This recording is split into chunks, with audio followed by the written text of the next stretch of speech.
La Catedral de Coria ha tenido una historia muy curiosa. Ha pasado de ser una catedral visigoda a mezquita mayor, luego catedral románica y finalmente Catedral de Santa María de la Asunción. Voy a entrar en la Catedral de Santa María de la Asunción, una auténtica maravilla. ¿Qué me voy a encontrar dentro? Pues muchas curiosidades. Primero, me van a hablar de un mosaico gracias al cual se cree que el origen de esta catedral se remonta a más de 2000 años. Y segundo, una reliquia única en el mundo, el mantel de la Última Cena. Así que, si me acompañan, conocerán curiosidades tan grandes como una catedral.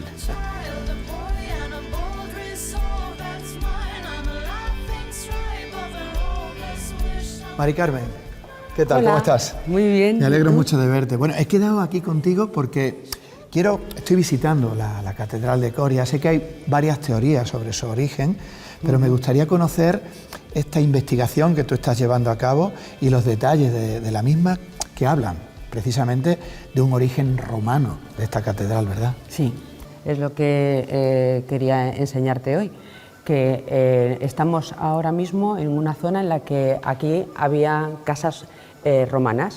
Esas casas romanas, y toda esta zona había casas romanas, y en una de ellas, la que estaba más cerca a la muralla, por aquí correría una calle, que es la que estamos transitando, sí. Y la casa romana empezaría en esta zona. Entraríamos a su atrio, que es parte del actual claustro, sí. Y en la sala más grande, que era el comedor, que los romanos llamaban el triclinium, ahí han encontrado un mosaico romano del siglo I después de Cristo. Bueno, la arqueóloga lo fecha que puede ser desde el primero hasta antes de Cristo hasta el primero después de Cristo. Sí. Entonces, ese mosaico estaba muy apelmazado, para evitar, como estamos viendo, el agua que corre por la zona de la catedral. Démonos cuenta que en la época romana esta era mucho más pluviosa que ahora, sí. Y entonces lo que sí es que no es un opus igninum normal, sino que también lleva su cenefa, y por lo tanto ella habla de mosaico rico.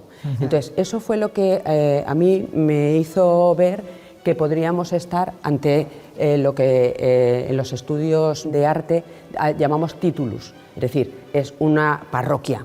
Sí. Para que se reúnan los cristianos, lo que pasa que dentro de una casa romana. Ajá. Y si alguien ha visto la película Quo Vadis, la imagen la tienen que tener clara, como cuando ya llega el pretor, tiene que marcharse y recoger rápidamente todo lo que estaba, todo lo que estaba dentro del comedor. No, al revés, estaban impartiendo misa, sí, pero al llegar los romanos dijeron hay que recoger, sí, para que no vean que somos cristianos. Claro. Entonces esa es la idea que yo tengo. Bueno, Mari Carmen, y me traes aquí porque querías enseñarme también, pues eso, el origen y la relación de esta catedral con los primitivos cristianos. Sí. Efectivamente. Hemos hablado de que esa sería la casa romana, sí, que en ella vivían cristianos, entonces se establece como la parroquia de los cristianos clandestinos que vivían en Coria. Entonces, ¿qué ocurre? Que además del mosaico que se ha encontrado, sí, en las actas capitulares tenemos que en 1536, cuando Esteban Lezcano tiene que levantar este contrafuerte para, sí, evitar que las paredes que habían construido muy altas en la nave de la iglesia, en la nave de salón, pudiera caer, claro, no se pudiera caer porque estaban amenazando ruina, decían, sí, ellos. Ajá. Entonces se encuentran con el mosaico.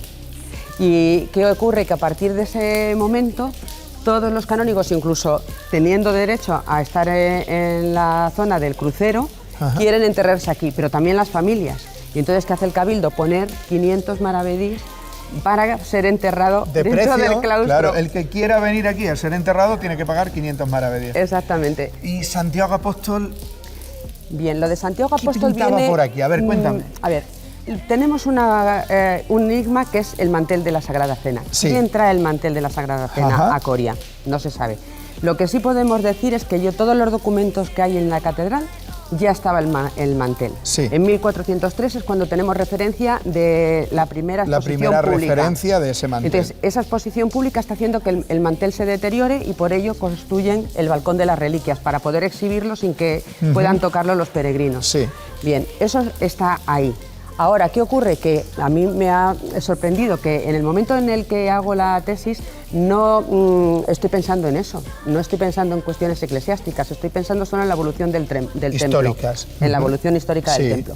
Pero ahora ya, con la sedimentación que hay, siempre me pregunto, ¿y qué hace ahí ese sepulcro pequeño que en el siglo X se dice la arqueóloga que han enterrado con mimo?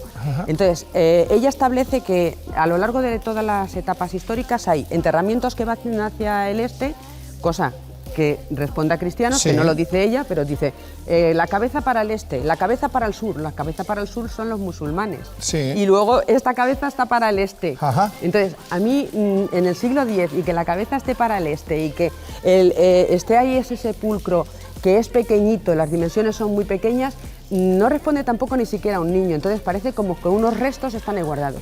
Me parece de justicia que, igual que se ha investigado en la Catedral de Santiago de Compostela y se ha dicho que allí no está Santiago enterrado, pudiese hacer esa misma tarea aquí para demostrar si está o no está. Claro, yo no digo que esté, es lo que pero tú propones. ¿quién trajo el mantel? Ahora esa es la cuestión. Allá ya sí me meto en cuestiones religiosas y de sentimiento.